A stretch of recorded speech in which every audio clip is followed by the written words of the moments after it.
Assalamualaikum warahmatullahi wabarakatuh. Pada kesempatan kali ini saya akan membahas jaringan otot. Sebelumnya perkenalkan, nama saya Fitri Nurfadila dengan nomor induk mahasiswa 21414628201030 dengan dosen pengampu APT Surya Amal MKes. Langsung saja kita masuk kepada pembahasan materi ini. Jaringan otot terdiri dari jaringan otot dan sistem otot, anatomi otot skelet, kontraksi otot skelet, mekanika otot, penuaan dan sistem otot, integrasi dengan sistem lainnya, jaringan otot jantung dan jaringan otot polos. Mengenai jaringan otot ini, yang pertama, tulang dan persendian tidak menghasilkan gerakan. Yang kedua, secara individu tubuh manusia memiliki lebih dari 600 otot. Dan yang ketiga, otot menyebabkan tulang dan struktur pendukung bergerak dengan bergantian antara kontraksi dan relaksasi. Fungsi dari otot ini yaitu otot memiliki kemampuan untuk berkontraksi, memungkinkan otot untuk melakukan berbagai fungsi, yaitu pergerakan, stabilitas, kontrol saluran tubuh, dan menghasilkan panas.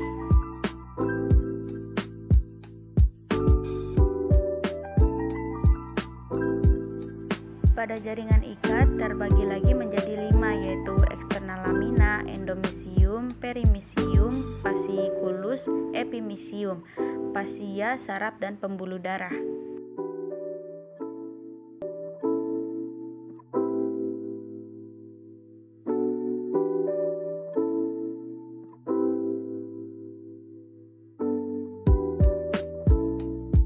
Fungsi otot pada pergerakan atau movement.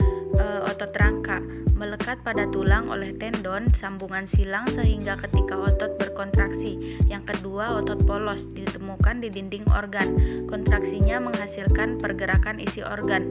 Dan yang ketiga yaitu otot jantung menghasilkan kontraksi atrium dan ventrikel dan memompa darah dari jantung ke pembuluh darah. Ciri-ciri dari otot rangka yaitu otot sadar, otot lurik, otot serang lintang. Bentuknya terdiri dari banyak serabut. Setiap serabut otot rangka dilapisi oleh sarkolema. Di dalam sarkolema terdapat myofibril, yaitu elemen yang dapat berkontraksi. Serabut otot yang masing-masing dilapisi sarkolema membentuk 15-30 serabut otot dan dilapisi fasciculus. Masing-masing fasciculus dilapisi oleh jaringan ikat perimisium. Jaringan ikat yang meliputi serabut otot rangka disebut endomisium. Masing-masing endomisium dilapisi lagi oleh epimisium. Dalam otot rangka terdapat mioglobin, yaitu pigmen yang disebut mioglobin.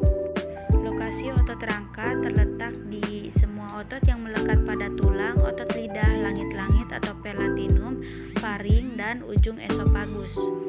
Inervasi sistem saraf kroniospinal, yaitu bekerja menurut kehendak individunya. Aksinya yaitu kontraksi cepat dan berlangsung sebentar.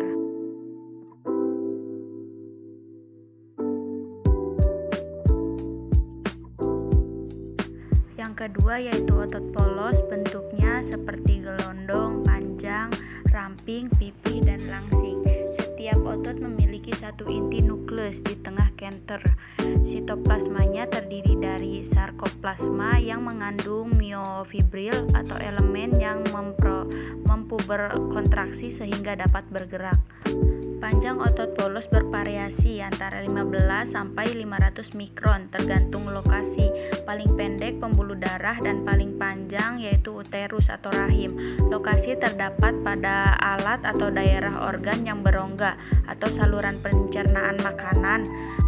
Batang kerongkongan, esofagus, lambung, usus halus, usus besar, batang tenggorokan, bronkus, pulmo, uterus atau lahim, kantung urin, kantung empedu, dan pembuluh darah.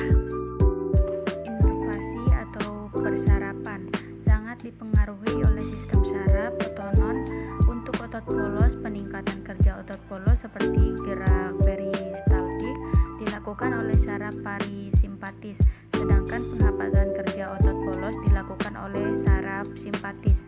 Aksinya yaitu kontraksi lambat, berlangsung lama, dan terkadang ritmis.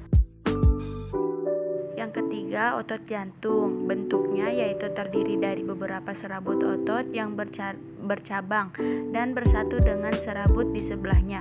Lokasinya hanya ada di jantung. Inervasinya yaitu sistem saraf otonom. Aksinya yaitu berkontraksi otomatis dan ritmis. Otonom bisa simpatis, bisa parasimpatis. Untuk otot jantung, peningkatan denyut jantung sangat dipengaruhi oleh saraf simpatis, sedangkan pengurangan denyut jantung sangat dipengaruhi oleh saraf parasimpatis. Kerja saraf otonom baik simpatis maupun parasimpatis kebalikan dari kerja otot polos. Sifat-sifat dari otot global. Yang pertama, kontraktilitas, yaitu kemampuan otot untuk mengadakan respon atau memendek bila dirangsang otot polos 1-6 kali, otot rangka 1-10 kali.